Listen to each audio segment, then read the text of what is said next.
Hello. Welcome back to the 80s version of the Twilight Zone with another episode from 1986 with Gramma, Personal Demons, and Cold Reading. So Gramma is a Stephen King story, and it's just a H.P.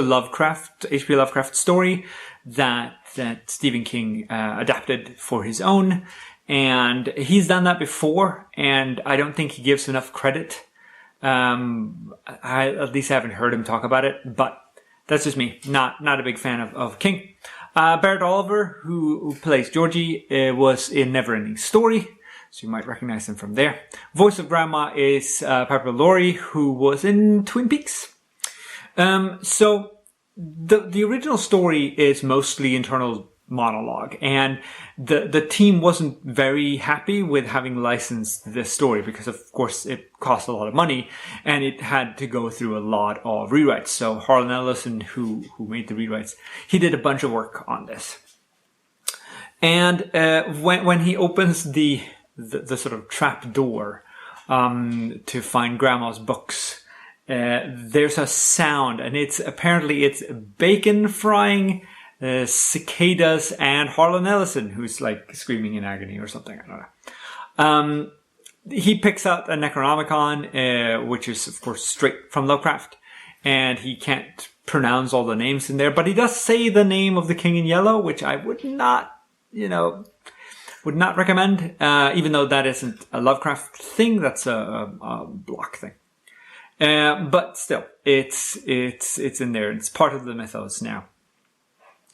This is essentially a twist on the thing on the doorstep, which is about a person possessing permanently another person to get to live and then possess another and possess another. I think that was made into a movie. I think the script was made into a movie actually called Mercy a few years ago. But I just keep thinking about the one with Denzel Washington and John Goodman, even though that is not Lovecraftian. Then we get to Personal Demons, in which Martin Balsam plays Rukn S. O'Bannon, who is the actual screenwriter for this story. So he's essentially writing about himself. Now, Martin Balsam, we've seen before in Twilight Zone in the 16mm Shrine, and also in the new exhibit, with the wax dolls things. He also plays in Psycho. He gets another episode later on as well, I think next year. One of the creatures is Jerry Marin, who was in the Lollipop Guild in The Wizard of Oz. So they scoured the dwarfism community of Hollywood to get these people in. And the agent, Clive Revel, is the original voice for Emperor Palpatine in Empire Strikes Back. That was before they had an actor to play the actual part. It's a great little episode. It doesn't jive perfectly with me. So I don't experience what he's experiencing, and writing about your delusions to make them go away. It's sort of iffy, but that happens. Then we get to the Cold Reading, which is about this idea of sound effects becoming real. And it stars Dick Shawn, who was in Mel Brooks' The Producers.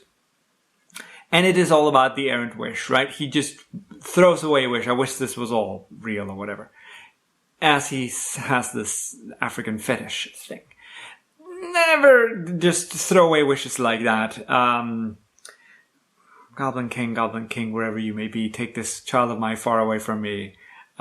There's a bunch of these, right? You don't just throw stuff out and hope it'll work. It's just a bad idea in a magical world like this. And it has this African tribal drum, which is beating in the rain. Of course, a hide-covered drum would be destroyed by the rain, all right? Because water will destroy the fabric of it. But anyway, it's a lovely episode. Oh, hi, Kat. And the ending is fantastic when they just mention invaders from Mars and a spaceship crashes through the wall. So I think it's a little cute episode, and you get to use some oldie costumes and stuff. And another Twin Peaks actress, I should say, appears in this one as well.